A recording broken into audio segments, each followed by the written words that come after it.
అందరికీ నమస్కారం అండి. ఈరోజు మనం గోరింటాకు ప్రత్యేకత కోసం అలాగే ఆషాఢంలో గోరింటాకుని ఎందుకు పెట్టుకుంటారో తెలుసుకుందామండి.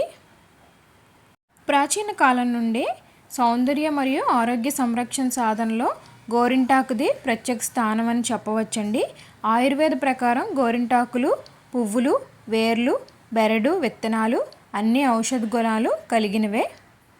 గ్రీష్మ ఋతువు పూర్తయి వర్ష ఋతువు మొదలయ్యే సమయంలో మన శరీరంలో వేడితో కూడినవి ఉంటాయండి. ఆషాఢం నాటికి వాతావరణం ఒక్కసారిగా చల్లబడుతుంది. అంతవరకు వేడిగా తట్టుకునే మన శరీరంలో ఒక్కసారిగా వాతావరణంలో అకస్మాత్ మార్పులు వచ్చేసరికి అనారోగ్యాలు తలెత్తుతాయి.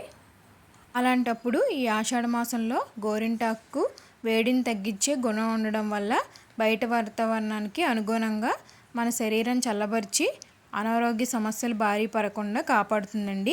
ఈ వర్షాకాలంలో సహజంగా కాళ్ళు చేతులు తడవకుండా పనులు జరగవు. వాతావరణంలో తేమ ఉండడం వల్ల కాళ్ళు చేతులు నాని చర్మ వ్యాధులు, గోళ్ళు దెబ్బతినడం వంటి సమస్యలు ఎదురవుతాయి. కాబట్టి ఇంట్లో పనుల వలన చర్మం ఎక్కువగా నీటిలో నాని చర్మ వ్యాధులు రావడం అవకాశం కలదండి. అందుకే గోరింటలో ఉండే ఔషధ గుణాల వలన సమస్యలు బారి పడకుండా ఉండడానికి ఈ గోరింటాకుని అనేది పెట్టుకుంటారండి. అరచేతి మధ్యలో స్త్రీ గర్భాశయానికి రక్తం చేరవేసే ప్రధాన నాడులు ఉంటాయండి. వీటిలో అతి ఉష్ణాన్ని తగ్గించి శాంతపరచడానికి గోరింటాకుని అయితే ఉపయోగిస్తారండి. అంతేకాకుండా వీటి వల్ల అండాశయాలు పని సక్రమంగా ఉండి అవకాశాలు పెరగడంతో పాటు రోగనిరోధక శక్తి కూడా వృద్ధి చెందుతుందని ఆధ్యాత్మిక పరంగా ఈ గోరింటాకు సౌభాగ్యానికి ప్రతీకగా చెప్పబడిందండి. మహిళలు గోరింటాకు పెట్టుకోవడం ద్వారా సౌభాగ్యాన్ని పొందుతున్నారని పెద్దలు చెబుతున్నారండి. అంతేకాకుండా అదృష్టాన్ని, ఆరోగ్యాన్ని కూడా ఈ గోరింటాకుని ఆషాఢంలో అయితే పెట్టుకుంటారండి.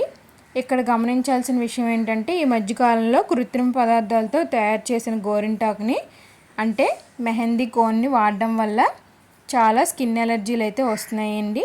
అది కాకుండా ఈ సహజమైన మన గోరింటాకు వాడడం వల్ల శుభ ఫలితాలతో పాటు ఆరోగ్యం కూడా మెరుగుపడుతుందండి.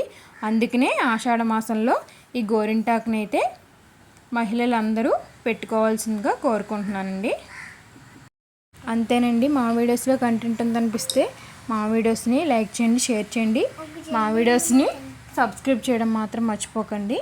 ధన్యవాదాలు.